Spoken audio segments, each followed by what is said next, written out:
Coucou, bonjour. Alors moi je me présente, je m'appelle Manon. J'ai décidé... Oh putain, c'est débile. Coucou, bonjour. Je me suis regardée dans le retour. Coucou, bonjour. Bienvenue sur la chaîne de Manon autour du monde.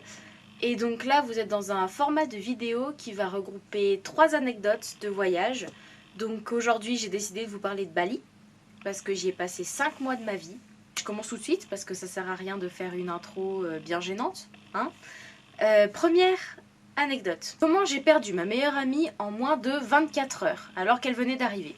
Donc en gros, quand ma meilleure amie est venue à cette époque-là, je devais refaire mon visa, mais vu que j'ai mal calculé les jours, parce que moi et les papiers ça fait 10, j'ai dû refaire et payer un visa pour rester 4 jours seulement sur le territoire, parce que ma fin de visa arrivait pas au moment où j'ai pris mon avion. Bref. Donc pour aller faire ce visa, on doit se rendre à l'ambassade à Bali et prendre un petit numéro, comme quand on est chez le boucher ou la bouchère, sauf que là, il y a des centaines et des centaines de numéros. Donc tu prends ton numéro et tu attends et tu attends des heures. Donc ma meilleure amie étant arrivée le soir la veille, je lui dis, écoute, attends pas avec moi si jamais ça te saoule, tu peux pas aller à côté, il y a une sorte de grand magasin, si tu veux commencer à regarder des souvenirs, machin et tout, donner une idée des prix. Elle me dit, pas de souci. Je lui dis, bon, bah, on se retrouve dans 1 heure, comme ça moi dans 1 heure, j'en serai à la moitié de mon attente à peu près, et toi, t'as le temps de faire un petit tour, et après on attendra ensemble. Tout se passe bien, pendant la première heure j'attends, je vois les numéros défiler, bon moi j'ai mon petit ticket, évidemment ça n'avance pas, mais c'est pas grave. Au bout d'1 heure, je la vois toujours pas revenir, je me dis, ok, où est-ce qu'elle est? Donc j'attends. 1h30, je commence à m'inquiéter un peu, surtout qu'elle est juste à côté, je me dis elle a peut-être pas vu l'heure, c'est pas grave, on va dire qu'elle est jet lag. Je continue d'attendre, au bout d'1h45, je me dis bon ça devient un peu inquiétant, donc du coup je me mets à l'entrée de l'ambassade pour avoir un œil sur le tableau de chiffres, pour pas louper mon moment, parce que manquerait plus que je loupe mon moment et que je dois aller rechercher un numéro, et pour en même temps voir si jamais elle arrive pas de quelque part. Donc là, j'attends 10-15 minutes comme ça, je la vois toujours pas revenir. Évidemment, j'ai pas précisé, hein, mais mon téléphone ne me servait absolument à rien, puisqu'à l'époque, j'avais ce que j'appelle une brique, vous savez, un peu comme les Nokia 3310, donc pas d'internet, et bien sûr, je m'étais dit que ça servait à rien d'acheter une carte SIM là-bas pour communiquer avec des gens. Ma pote a fait exactement la même chose, donc vraiment, aucun moyen de la contacter. Oui, on était très intelligentes. Donc j'attends, je commence à paniquer un petit peu, ça fait déjà plus de 2 heures que je l'attends, elle est toujours pas revenue. Je me dis, bon, je connais ma pote, vous la connaissez pas, mais moi je la connais.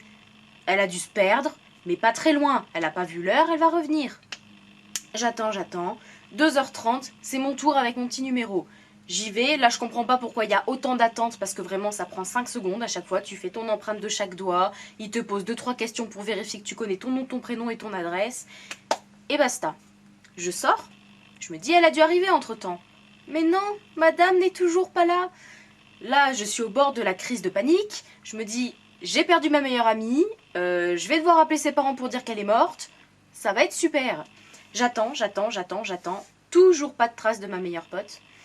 Là, je me dis, ok, ça devient super inquiétant. Faut que je la retrouve. Alors, comment la retrouver? Bonne question. On s'était même pas donné un point de rendez-vous. Par exemple, si jamais on se perd, on se retrouve à l'hôtel le soir à telle heure. Non, vraiment que dalle. Je me dis, si elle arrive et que je suis plus là, elle va paniquer. Elle vient d'arriver, elle connaît pas encore la ville et le pays. Donc je décide d'attendre encore une demi-heure. Ça fait maintenant peut-être 2h30, 3h que je l'attends. Je suis vraiment au bord de ma vie. Vraiment, il n'y a pas d'autre mot. Là, je me dis, j'ai tué ma meilleure amie. C'est super. Et là, je vois un taxi s'arrêter juste devant l'ambassade. Et ma meilleure pote qui sort rouge, mais comme j'ai jamais vu personne. Vous vous souvenez le 500 mètres athlétisme en sport? La même tête, rouge, transpirante. Elle arrive en courant vers moi. Elle me dit, je suis désolée Manon, je me suis perdue, je suis sortie du magasin, j'ai pas pris le bon côté, parce que bah, là-bas la route est inversée, c'est comme en Angleterre, donc c'est vrai qu'au début ça perturbe un peu. Donc je suis sortie, j'ai pas pris le bon côté de la route, j'ai marché. Je me suis dit que j'étais pas du bon côté, donc je suis revenue, mais j'ai pas trouvé la rue de l'ambassade, donc j'ai continué sur plusieurs kilomètres. Elle me dit finalement je suis rentrée dans une supérette, il y a un gars chelou qui a voulu m'emmener en moto, j'avais pas confiance. Et elle commence à me raconter ses péripéties, et finalement elle a donné l'adresse de l'ambassade, enfin elle a dit ambassade française. Sauf qu'il y en a 2 d'ambassades françaises dans la ville. Ils ont dit, ah bah il y en a une, mais elle est un peu loin. Elle a dit, bah non, mais c'est pas celle qui est loin, je suis venue à pied. Et donc, heureusement, elle a trouvé un taxi à qui elle a dit ambassade de France, mais celle juste à côté. Et il a pu la ramener là. Évidemment, elle est arrivée. Première chose que j'ai faite, je l'ai tartée. Évidemment, c'est ma meilleure pote, j'ai cru qu'elle était morte. J'ai eu peur. Et on s'est plus jamais quitté de tout le reste du voyage, hein, mais voilà, voilà. C'était la première anecdote. Wouh! Donc je disais, excusez-moi, je me recoiffe. La deuxième anecdote, celle-ci, elle s'est passée quand j'étais seule à Bali. Donc en fait, j'avais pour habitude... Bon, faut que je vous explique toute l'histoire, sinon vous n'allez pas comprendre. En gros, je vivais chez un couple d'Irlandais qui ont immigré à Bali pour y vivre quelques temps, donc une année je crois, ou une année et demie. Et ils m'ont gentiment proposé de les rejoindre en échange du fait que je les aidais à faire les courses, je faisais le ménage, etc. Enfin voilà, c'est des gens que je connaissais un petit peu, hein. J'ai pas la grâce divine qui m'est tombée dessus avec un couple qui a dit « Oh, je cherche quelqu'un pour venir avec moi à Bali ». Non. Mais en tout cas, c'est vraiment super expérience. Et donc ces gens-là avaient pour habitude tous les jours, comme des bons petits papiers mamies, d'aller au même café. Chose qui après coup je me suis rendu compte était une excellente idée pour se faire des amis sur place et rencontrer des gens et se créer son réseau social. Vrai réseau social, hein, je parle pas de Facebook. Yes, ça commence à faire des blagues vaseuses. J'ai perdu le fil de ma pensée. C'est un homme de 45 ans à peu près qui avait l'habitude de venir au même café que nous et qui jouait de la musique, de la guitare et qui chantait aussi. Donc évidemment, vu qu'il y allait souvent et nous aussi, à force on a commencé à sympathiser, à discuter. C'était un gars de Bali, hein, c'était pas un autre étranger comme nous. Et un jour, en discutant, on lui dit que nous aussi on adore la musique, on peut pas vivre sans, etc. etc. Et il nous dit, ce soir je fais un concert dans un restaurant un peu plus loin, venez me voir. Donc du coup là les amis chez qui... Compliqué, les amis chez qui j'étais. Essayez de le dire. Les amis chez qui j'étais. Les amis chez qui j'étais n'ont pas le permis. Moi je l'ai, mais pas celui pour conduire de l'autre côté comme en Angleterre. Donc on lui explique, il nous dit, pas de souci, on se retrouve au café ce soir vers 17h30, 18h. Je passe vous chercher et je vous emmène voir mon concert. Ah mais moi à ce moment-là je suis aux anges. C'est comme dans les films pour moi, il y a un gars qu'on connaît pas qui nous invite à sa soirée. Waouh! Le soir, il vient nous chercher. On monte dans sa voiture, donc voilà, on discute un peu avec lui, papa, il se passe 20-30 minutes de trajet à peu près, c'était juste la ville d'à côté. Et là on arrive enfin au resto. Donc il dit oui, ils sont avec moi, donc vous les installez à la table juste devant, et puis il nous explique que lui il a déjà mangé, mais que vu que c'est un artiste qui va jouer ce soir, il a droit à commander un menu, en gros entrée, plat, dessert. Donc ce qu'il nous dit, c'est que vu qu'il a déjà mangé, que lui de toute façon il connaît les spécialités, il nous laisse à nous le choix en fait de prendre une entrée, un plat, un dessert qu'on peut se partager tous les trois, ou sinon si on veut recommander des trucs, voilà, mais en tout cas il nous laisse son menu gratuit pour nous, ce que je trouve extrêmement gentil en soi, hein, parce qu'il ne nous connaît pas tant que ça non plus.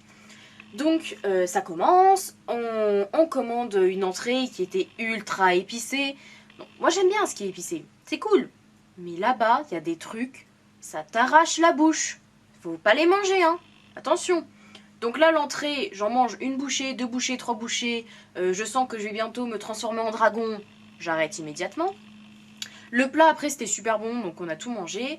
Et en dessert, ils ont pris des fruits, je crois. Là, on voit du coup ce gars en concert. Waouh! Impressionné. Moi, j'ai toujours voulu jouer de la guitare ou n'importe quel autre instrument de musique. Il jouait super bien avec un groupe. Donc en gros, pendant cette soirée, les amis chez qui j'étais ont bu pas mal de bière. Enfin, pas mal, on bu de la bière, quoi, enfin, en soirée, normalement. Moi, à cette époque-là, je buvais pas. Petit ange, paix sur moi. Donc, j'ai pas bu d'alcool. Et le gars qui chantait, évidemment, vu qu'il est dans l'euphorie du moment, pareil, il a bu quelques bières. Rien de bien alarmant non plus, hein, on parle de 3, 4, 5, 6, max. Bon, ça va, sachant que quand tu chantes ou tu danses, etc., ça évacue vite, je pense. Bref. Je voudrais pas donner de mauvais messages, attention, l'abus d'alcool est dangereux pour la santé, blablabla. Fin de soirée, on est censé rentrer avec lui, sauf que la femme du couple pense qu'il a trop bu pour qu'on rentre avec lui. Ayant ma responsabilité en plus de la sienne et puis du mari aussi, elle refuse qu'on monte en voiture avec lui. Donc le gars, c'est pas qu'il le prend mal, parce que là-bas les gens prennent rien mal, mais je vois que ça le gêne un peu, il s'excuse, etc. On lui dit que c'est pas grave, mais ça reste que ça monte un peu dans les tons, puisque la femme du couple ne voulait pas monter avec ce gars, et le gars du couple voulait monter avec ce gars, parce que bah, c'est marrant, et puis voilà, il est quand même sympa, il nous emmène, il veut nous ramener, on va pas lui dire non. Moi, dans ces cas-là, j'aime bien prendre les devants et puis me positionner. C'est faux. C'est entièrement faux. Je ne dis rien, j'attends juste que les gens prennent des décisions. Hein. Je veux dire, à cette époque-là, j'étais à peine majeure. J'étais déjà dépendante de ces gens-là. J'allais pas prendre parti. Hein. Je les ai juste écoutés. Et j'ai attendu qu'ils trouvent une décision. J'ai un peu bégayé. Finalement, la femme a gagné. Le gars était un petit peu triste, mais bon, il a compris pourquoi on voulait pas rentrer avec lui. Le mari bah, fait un peu la gueule, mais bon, voilà. Et on est rentré en taxi. Tout s'est bien passé. Voilà pour la deuxième anecdote. Je me rends compte que cette vidéo est déjà beaucoup trop longue. On se recoiffe, hein, toujours, entre chaque anecdote, c'est très important. Troisième anecdote. Comment je me suis fait voler mon téléphone portable par un singe? Qui dans sa vie peut dire cette phrase? Je vous le demande. Donc, ça se passe toujours à Bali, on a compris, c'est le principe de la vidéo, c'est 3 anecdotes à Bali. Je suis toujours avec ma meilleure amie, donc on revient à cette période-là où elle a passé 15 jours de vacances avec moi.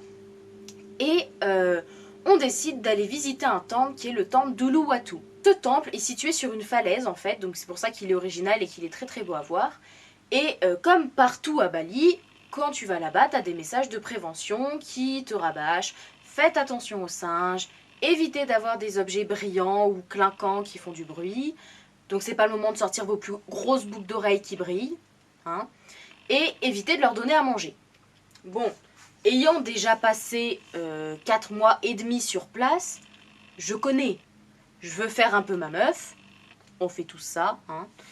Et je dis à ma pote, t'inquiète, j'ai l'habitude. De toute façon, j'ai jamais vu un singe s'approcher vraiment près de moi. En général, il reste loin. Et même, j'en ai pas vu beaucoup. Donc, on marche, on visite le temple. On voit 2-3 singes qui marchent, donc on fait des ultra zooms. Des ultra zooms.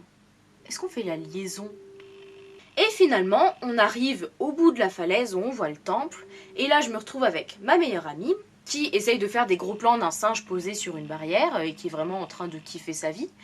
Et un couple d'asiatiques qui en fait se prenaient en photo mutuellement. Vous connaissez la galère, donc la fille prenait en photo le gars devant le temple en fond, et après ils ont changé de place. Je trouvais ça super triste. Donc pendant que ma pote faisait ses affaires, moi je vais voir le couple et je leur dis, en anglais bien sûr, est-ce que vous voulez que je vous prenne en photo tous les deux pour avoir un souvenir? Là ils me disent merci, c'est super gentil, pas de souci. Donc je sais pas pourquoi je fais ça, j'enlève mon sac à dos que je pose par terre et je pose mon téléphone dans sa coque. J'ai pas la coque là, faudrait que je vous la montre. Bah attendez, en vrai je couperai et là je vais la chercher pour vous la montrer. Yes. Bon bah du coup je l'ai pas retrouvée en fait, j'ai dû la jeter ou la ranger dans une boîte. Je disais, la coque était une sorte de tissu un peu mousse, enfin un peu épais du coup, et de toutes les couleurs. Très bonne idée quand il y a des singes. Je me retourne pour prendre l'appareil photo du gars. Il se passe une demi-seconde à ce moment-là. Et il y a un seul singe qui est sur une barrière, plus loin avec ma pote qui est en train de faire un shooting. Donc tout va bien. Sauf que non. Au moment où je prends l'appareil, je vous le mime, c'est très important. J'entends ma pote, d'ailleurs qui s'appelle Anna, je sais pas si je l'ai dit. Coucou Anna. J'entends ma pote qui me dit « Manon, attention ton téléphone !» Pourquoi je ferais attention à mon téléphone? J'ai pas le temps de réfléchir parce que dans ces moments-là, on n'est pas très vif d'esprit. J'ai l'appareil dans les mains, je dis « Mais qu'est-ce qu'elle me raconte celle-là ?» Je me retourne et je vois un singe qui arrive de par la falaise, qui passe la barrière et qui agrippe la coque de mon téléphone avec mon téléphone. D'ailleurs, c'est plus une chaussette qu'une coque au final, mais bon, vous avez compris. Et là, je commence à paniquer, puisque l'intégralité des photos, vidéos, etc. que j'ai de ce voyage sont dans mon téléphone. Évidemment, je fais régulièrement des sauvegardes, des photos, vidéos, etc. Mais là, je ne l'avais pas fait, je comptais le faire à la fin de la semaine. C'est toujours comme ça que ça se passe. Donc je commence à paniquer, ma pote est entre la panique et le rire, ce que je comprends, et on voit le singe s'éloigner, tenant la chaussette avec le téléphone, Et continuons de marcher sur la barrière, où je rappelle, il y a le vide derrière, puisque c'est une falaise. Là, je me dis comment je vais le récupérer. Il n'y a qu'un singe, ça peut le faire. Non, non, non. Puisque des falaises surgissent, tout plein de singes. Une dizaine de singes qui surgissent de nulle part et qui se postent sur les barrières et qui font la danse de la joie. Non, je ne vais pas vous mimer la danse de la joie des singes. Imaginez juste qu'ils secouent les bras dans tous les sens en criant parce qu'ils sont contents d'avoir récupéré mon butin. Yes!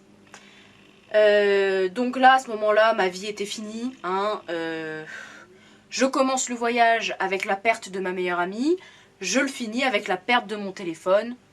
Ça me paraît logique. Pourquoi j'avais une brique alors ?